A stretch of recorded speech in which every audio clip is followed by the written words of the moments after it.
Assalamualaikum warahmatullahi wabarakatuh.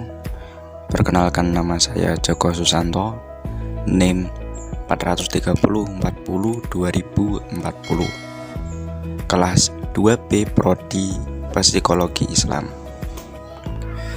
Di sini saya akan sedikit menjelaskan mengenai peran pondok pesantren di Nusantara. A. Definisi, ciri khas, sistem pendidikan, dan model di pondok pesantren. 1. Definisi pondok pesantren. Menurut Sukri Zarkasi, pesantren adalah lembaga pendidikan Islam dengan sistem asrama, dan di dalamnya ada yang bertindak sebagai pendidik dan sentral figurnya yaitu kiai, ajengan atau tuan guru, dan ada santri, asrama, ruang belajar, dan masjid sebagai sentralnya. Pesantren sebagai lembaga pendidikan memiliki 5 elemen dasar tradisi pesantren, yaitu pondok, masjid, santri, pengajaran kitab Islam klasik, dan kiai. 2. Ciri khas pondok pesantren. Yang pertama, pengajaran kitab Islam klasik. Ciri spesifik sebuah pondok pada umumnya adalah adanya pengajaran yang sering disebut pengajian kitab klasik, yang populer dengan sebutan kitab kuning. Ciri yang dimaksud terdapat pada pondok pesantren baik tradisional maupun yang sudah modern. Kitab klasik yang diajarkan di dalam pesantren adalah produk dari ulama Islam pada zaman pertengahan dan tulis dalam bahasa Arab tanpa harakat. Oleh itu, salah satu kriteria seseorang disebut kiai atau ulama adalah memiliki kemampuan membaca dan mensyaratkan kitab klasik.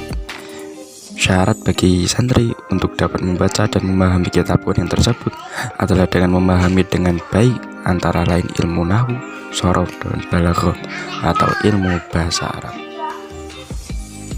2. Masjid.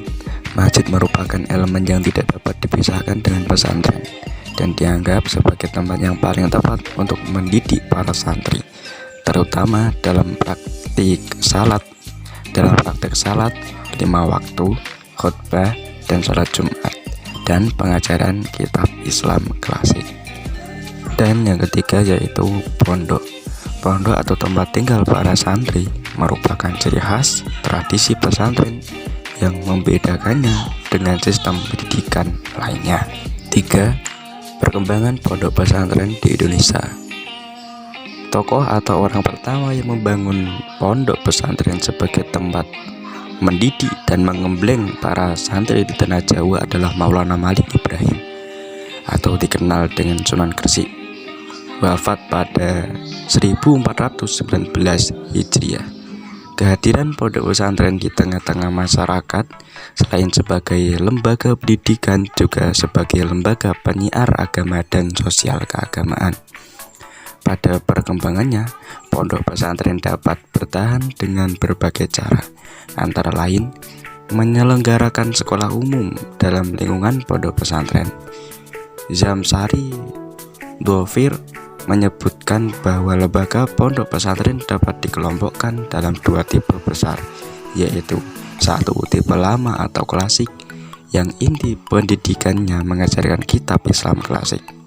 2. Tipe baru, yaitu mendirikan sekolah umum dan madrasah yang mayoritas mata pelajaran yang dikembangkannya bukan kitab klasik. 4. Sistem pendidikan pondok pesantren di Indonesia. Berkaitan dengan sistem pendidikan yang diterapkan di pondok pesantren, maka sebagai bagian struktur internal pendidikan Islam Indonesia, pondok pesantren mempunyai kekhasan terutama dalam fungsinya sebagai institusi pendidikan, lembaga dakwah, bimbingan kemasyarakatan, dan bahkan perjuangan.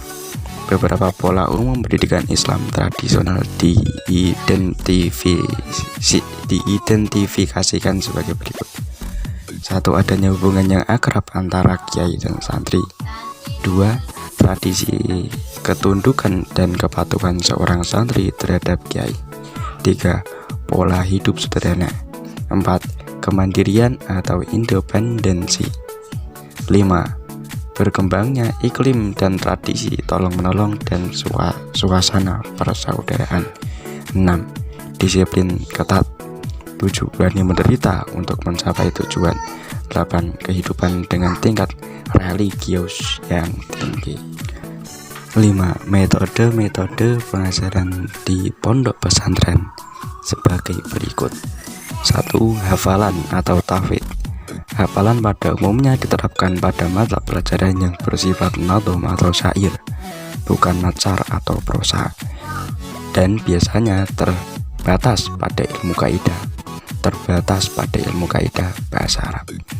Yang kedua yaitu hiwar atau musyawarah. Hiwar merupakan aspek dari proses pembelajaran di pondok pesantren yang metodenya hampir sama dengan metode diskusi umum. Ketiga yaitu metode bad al-masail. Muzakarah merupakan pertemuan ilmiah untuk membahas masalah diniyah seperti ibadah, akidah, dan permasalahan agama lainnya. Yang keempat, Fat al-Kutub. Fat al-Kutub merupakan kegiatan latihan membaca kitab atau terutama kitab klasik yang pada umumnya ditugaskan kepada santri senior di pondok pesantren. Yang kelima, muqaronah. Metode muqaronah adalah metode yang berfokus pada kegiatan perbandingan, baik perbandingan materi, paham atau mazhab, metode maupun perbandingan kitab, dan umumnya metode ini diterapkan pada kelas santri senior saja. Yang terakhir yaitu muhawarah atau muhadasah. Muhawarah adalah latihan bercakap dengan menggunakan bahasa Arab. B. Peran pondok pesantren dalam proses islamisasi di Nusantara. 1. Menjadi tempat perkaderan mubalik untuk menyebarkan agama Islam setelah selesai mondok. 2. Sebagai tempat memperdalam ilmu agama Islam. 3. Sebagai aktor dakwah di masyarakat. Artinya banyak sekali para kiai dan santri yang berperan dalam dakwah di masyarakat. Yang keempat, sebagai lembaga intelektual yang banyak mengkaji banyak kitab karya pemilik besar zaman dulu. Yang terakhir, dimanfaatkan untuk menjaga tradisi para wali, yakni mengajarkan Islam secara damai, atau dalam bahasa hari ini adalah mengajarkan Islam secara moderat. Baik, itulah tadi sedikit penjelasan dari saya dari awal sampai akhir, banyak kekurangan maupun kekhilafan. Saya pribadi mohon maaf yang sebesar-besarnya.